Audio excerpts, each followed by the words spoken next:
Assalamualaikum warahmatullahi wabarakatuh. Di tutorial kali ini, kita akan mempelajari tentang dasar-dasar dari Microsoft Excel. Dari komponennya terlebih dahulu, Microsoft Excel tersebut atau Microsoft Excel digambarkan sebagai sebuah aplikasi atau software yang berfungsi untuk pengolahan angka dan pengolahan data. Sehingga di dalam Microsoft Excel itu nanti akan ada atau rumus-rumus yang dapat diterapkan untuk membantu dalam pengolahan angka. Tidak hanya sampai di situ sebenarnya, dalam Microsoft Excel pun dapat memvisualisasikan data di dalam bentuk grafik. Jadi tidak hanya berhenti sampai pengolahan data numeriknya saja, tetapi juga nanti bisa sampai ke visualisasi dan juga banyak fungsi yang bisa dilakukan di Microsoft Excel. Nah, lebih jauh tentang Microsoft Excel sebenarnya kan ini masih atau memang produk dari Microsoft. Sehingga memang Microsoft dengan Microsoft Family-nya dengan banyak software yang membantu pengolah angka dengan Microsoft Excel, kemudian pengolah kata itu dengan Microsoft Word dan juga pembuatan PowerPoint atau presentasi itu menggunakan Microsoft PowerPoint. Nah, di sini ada beberapa komponen dari Microsoft Excel. Yang pertama, kolom ini merupakan kolom pada spreadsheet. Jadi gambarannya spreadsheet sebuah lembar kerja, sebuah worksheet kalau dalam Excel ya spreadsheet. Nanti bisa direpresentasikan dalam huruf, kemudian juga bisa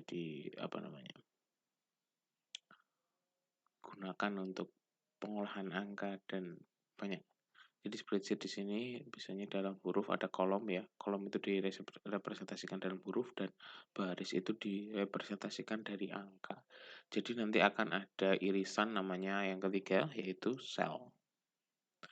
Nah, sel ini merupakan irisannya atau dia bertemu antara kolom dan juga row. Misalkan nih, saya gambarkan di sini. Kolom, ini row. Ini row ya. Nah, misalkan kolom di sini kan nanti ini kan ada kolom 1, kolom 2 dan seterusnya. Ini juga row 1, row 2 dan seterusnya. Nah, di sini kan ada angka nih. 4 misalkan.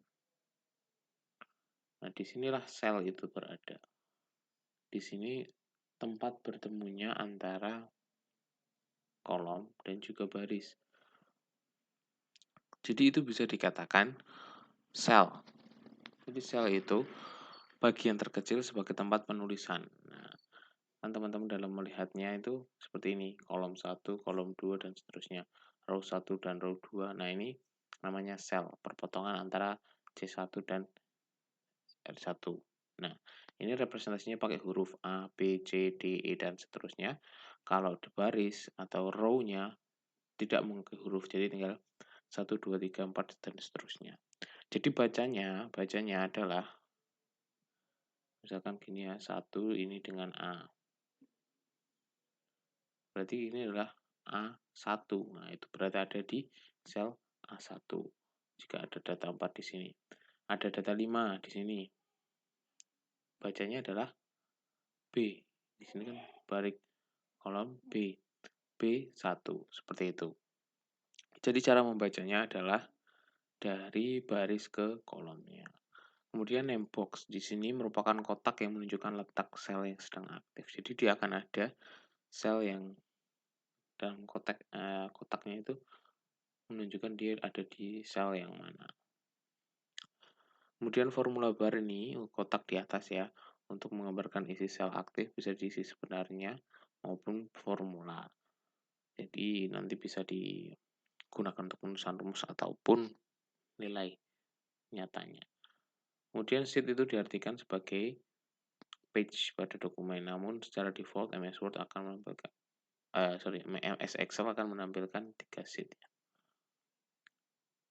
Nah, kemudian kita bisa juga memperbaiki kesalahan pengetikan di sini dengan memilih selnya, kemudian juga di F2 atau kita klik pada sel yang ingin diperbaiki dan kita langsung ketikkan perbaikannya. Nah, ini tadi ya tentang sel dan array yang sedikit sudah saya sampaikan, kolom dan juga barisnya. Misalkan B11 itu kolom B di baris 11, C100 itu di kolom C, baris 100, dan seterusnya. Kalau kita memakai rentang, berarti kan harus ada ini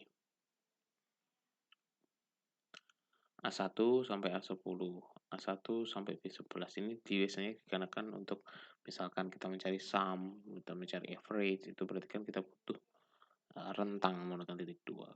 Nah, ini tadi ya untuk teman-teman yang mungkin masih mengawang-awang atau masih bingung di mana letak sel. Nah, ini sel tuh A dan misalkan di sini ya sel pointernya di sini ada nilai 2.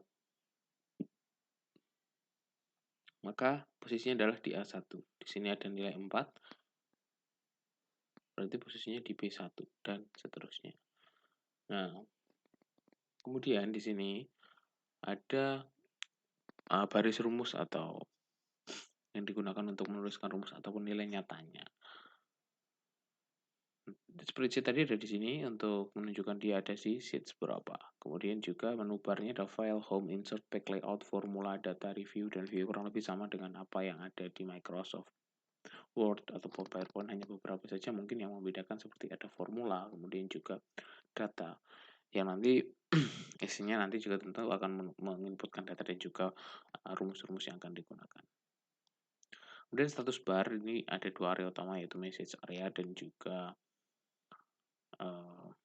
ready yang merupakan pertanda bahwa Excel siap menerima dari inputan data. Kemudian pengolahan data. Kita masuk ke pengolahan data, misalkan di sini kita ada banyak sekali sebenarnya jenis yang bisa dilakukan pengolahan. Nah, di sini ada pengolahan aritmatika, sum, min, max, dan lain-lain. Kemudian kita juga bisa melakukan pencarian ranking dan menampilkan grafik. Itu juga masuk dalam kategori pengolahan data. Misalkan nih, ada sebuah data seperti ini, rekapitulasi nilai akhir A 18, AB 29, dan seterusnya dengan total 64 data.